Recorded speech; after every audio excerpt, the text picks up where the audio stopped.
datang dari Ya. Jaswiner Firdaus. Bagaimana atau kapan Gehazi, abdi Nabi Elisa, yang sudah menipu dan bersaksi dusta sampai kena kusta? Dia kasih 2 ayat referensi ini Pak Pendeta. Yang pertama, 2 Raja-Raja Tolong 5 dibaca ayat yang ke-27. 2 Raja-Raja 2 5 Raja-Raja 5. ayat yang ke-27. Saya bacakan Pendeta. Oke. Tetapi penyakit kusta Naaman akan melekat kepadamu dan kepada anak cucumu untuk selama-lamanya. Maka keluarlah Gehazi dari depannya dengan kena kusta putih seperti salju. Itu yang pertama Pendeta. Yang kedua dari 2 Raja-Raja 8 ayat 4. Itu pasal 5 ya? Iya, 5 ayat. Itu pasal 5. Iya, 5 ayat 27. Di situ katanya sudah kena Oke. kusta. Ya. Selanjutnya di pasal 8 ayat 4, 2 Raja-Raja 8 ayat 4. Raja sedang berbicara kepada Gehazi, bujang abdi Allah itu, katanya, cobalah ceritakan kepadaku tentang segala perbuatan besar yang dilakukan Elisa.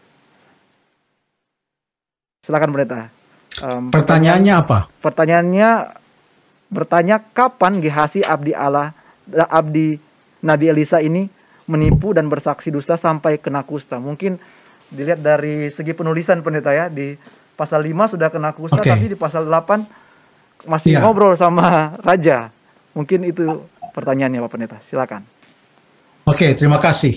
Jadi logikanya adalah kalau sudah kena kusta, dan kusta ini adalah penyakit yang menajiskan seseorang, yang membuat seseorang itu harus dikarantina atau harus diisolasi, tidak boleh dekat dengan masyarakat. Banyak cerita tentang orang kusta. Yesus menyembuhkan 10 orang kusta, dan mereka berseru kepada Yesus dari jauh karena tidak boleh dekat-dekat. Dan Tuhan Yesus menyembuhkan mereka. Ada juga penyembuhan orang kusta yang ada di zaman kerajaan Israel, di mana mereka orang Israel itu dikepung oleh kerajaan Aram. Orang kusta tidak boleh ada di dalam kota Samaria itu. Mereka ada di luar karena mereka dikucilkan. Jadi saya duga pertanyaan ini adalah, kok bisa Gehazi di pasal yang kelima, pasal 5, 2 Raja-Raja, Gehazi di pasal yang kelima, dia sudah kena kusta. Bahkan dikatakan kusta putih seperti salju. Tapi kok dia masih keliaran di pasal yang berikut, di pasal yang ke-8. Bahkan di pasal yang ke-8 ini, ayat yang ke-4 mengatakan, Raja berbicara kepada Gehazi, bujang abdi Allah itu. Maksudnya abdi Allah di sini adalah Elisa. Lalu dia katakan, cobalah ceritakan kepadaku tentang segala perbuatan besar yang dilakukan Elisa. Jadi seakan-akan Gehazi masih terus menjadi asisten atau menjadi penolong untuk Elisa. Apakah dia sudah sembuh? Ada yang membuat jawaban seperti itu. Oh, berarti dia sudah sembuh. Dan kalau itu benar dia sudah sembuh, maka tidak ada masalah dengan cerita ini. Dia sakit di pasal yang kelima, mungkin di pasal-pasal berikut dia sembuh, makanya bisa bicara dengan raja. Tetapi kalau dia sudah sembuh, dikatakan dalam 2 Raja-Raja pasal yang kelima, ayat 27, tetapi penyakit kusta Naaman akan melekat kepadamu dan kepada anak cucumu untuk selama-lamanya. Seakan-akan sudah kena, tidak akan sembuh, tetap akan ada di situ. Jadi, kalaupun akhirnya Tuhan mengambil keputusan untuk menyembuhkan Gehazi karena dia bertobat, dalam buku Raja-Raja juga, 2 Raja-Raja pasal 20, ada cerita kesembuhan di mana Hizkia yang sudah sakit dan dinyatakan akan mati, dia disembuhkan dan ditambah umur 15 tahun. Jadi cerita kesembuhan itu bukan fiktif, bisa saja terjadi. Tapi apakah Gehazi sembuh? Nampaknya seperti kurang kuat argumennya kalau mengatakan dia sembuh. Ada yang mencoba menerangkan pertanyaan ini dengan mengatakan, oh, cerita di pasal yang ke-8 itu sebenarnya sudah lebih dahulu terjadi daripada cerita yang ada di pasal yang ke-5. Tapi kalau kita baca ini cerita tentang Elia dan Elisa, nampaknya ini cerita ini berturut-turut. Tidak bisa kita paksakan supaya mau menjawab pertanyaan ini lalu kita langsung mengatakan, oh, gak usah khawatir, ini cerita pasal 8 terjadi lebih dulu daripada pasal 5. Jadi nampaknya mungkin bukan itu. Atau mungkin ada yang coba menerangkan ini kesalahan raja. Kan di pasal yang ke-8 ayat 4, raja berbicara dengan Gehasi. Kita mau katakan ini karena raja yang tidak menjaga protokol kesehatan bersama-sama dengan Gehasi. Sudah tahu-tahu Gehasi penyakit kusta, Gehasi tidak mengikuti prokes, raja tidak mengikuti prokes, bertemu mereka akhirnya berbicara. Ya, secara logika mungkin kita boleh katakan demikian. Tapi kalau kita baca Alkitab kan, kalaupun kita berlogika, itu haruslah logika yang berdasarkan data-data yang ada di dalam Alkitab. Kemungkinan jawaban yang berikut ini lebih dekat dan lebih bisa menerangkan, walaupun ini hanya tanggapan ya kepada Saudara Wiener Firdaus,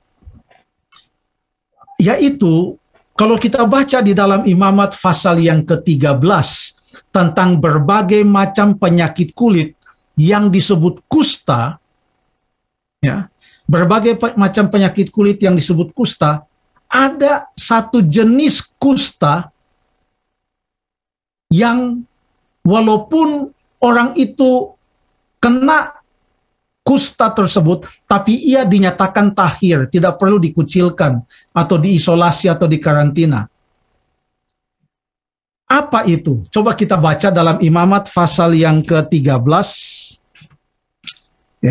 Imamat pasal 13. Ini satu pasal ini. Bahkan sampai pasal yang ke-14. Ini tentang penyakit kusta. Penyakit kulit, ada istilah panau dan lain sebagainya. Tapi coba kita baca di dalam Imamat pasal yang ke-13, ayat yang ke-12 dan ayat yang ke-13. Tolong dibaca Andrew atau Stephen, Imamat 13 ayat 12 dan 13. Ayatnya yang ke-12 Pak Pendeta. Jikalau kusta dan itu 13. Iya, jikalau kusta itu timbul di mana-mana pada kulit sehingga menutupi seluruh kulit orang sakit itu dari kepala sampai kakinya, seberapa dapat dilihat oleh imam, dan kalau menurut pemeriksaan kusta itu menutupi seluruh tubuh orang itu, maka ia harus dinyatakan tahir oleh imam. Ia seluruhnya telah berubah menjadi putih, jadi ia tahir. Jadi ada kusta yang tidak buat orang najis. Menurut ayat ini, yaitu apa? Menurut ayat ini,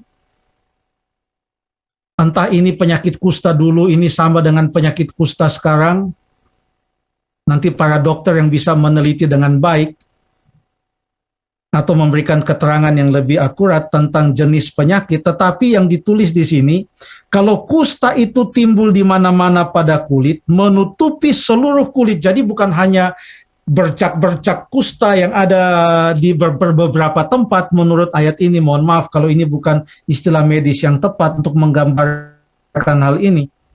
Dan ini menutupi seluruh kulit, jadi tidak ada bagian kulit yang tidak ketutup dengan kusta ini, seluruh kulit. Dan kalau menurut pemeriksaan imam itu, kusta itu menutupi seluruh tubuh orang itu, maka ia harus dinyatakan tahir oleh imam, karena dalam kasus ini, ia seluruhnya telah berubah menjadi putih, jadi ia tahir. Tetapi tetap berubah karena semuanya ditutupi oleh kusta yang warnanya putih. Kusta yang warnanya putih menutupi seluruh tubuh, maka itu tidak tahir.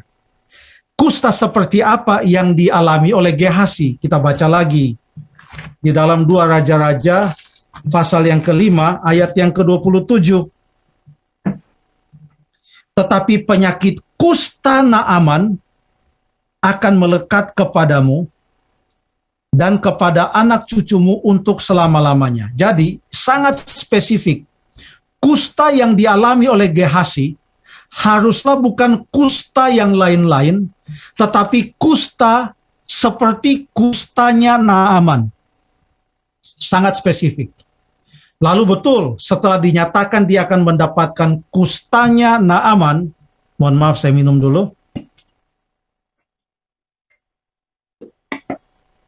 Setelah dikatakan bahwa ia akan mendapatkan kusta Naaman, maka yang terjadi apa? Menurut ayat 27 ini, 2 Raja-Raja 5, maka keluarlah Gehasi dari depannya dengan kena kusta putih seperti salju.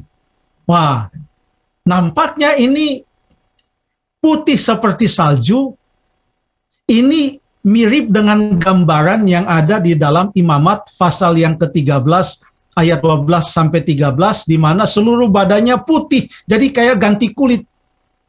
Yang tadinya mungkin warnanya kemerah-merahan atau sawo matang atau bagaimana, sekarang putih semua. Bahkan untuk Gehasi dikatakan putih seperti salju. Sekarang dikatakan kusta Naaman. Kusta Naaman ini seperti apa? Kita baca di dalam ayat yang keempat. Ayat yang keempat, waktu Naaman mau datang meminta kesembuhan, dia menghadap raja. Dalam ayat yang keempat dikatakan, lalu pergilah Naaman memberitahukan kepada tuannya, katanya, begini-beginilah dikatakan oleh gadis yang dari negeri Israel itu. Jadi, walaupun dia ada kusta, bisa dia menghadap raja, padahal untuk menghadap raja itu kan mesti dijaga betul, jangan sampai orang menghadap raja ada apa-apa dengan raja. Tapi Naaman datang dengan kustanya, bisa dia datang menghadap raja. Coba kita baca di ayat yang ke-9. Ayat 9 mengatakan, setelah ia datang ke Samaria, ayat 9, kemudian datanglah Naaman dengan kudanya dan keretanya, lalu berhenti di depan pintu rumah Elisa. Lalu ayat 10, Elisa menyuruh seorang suruhan kepadanya, mengatakan, pergilah mandi 7 kali. Jadi berhenti di depan pintu rumah, pintu dibuka, suruhan itu datang. Jadi sepertinya penyakit yang bisa bertemu dengan orang lain. Bahkan Naaman juga datang dengan pengawal-pengawalnya. Lalu kemudian coba kita baca di dalam ayat yang ke-14 setelah Naaman sembuh.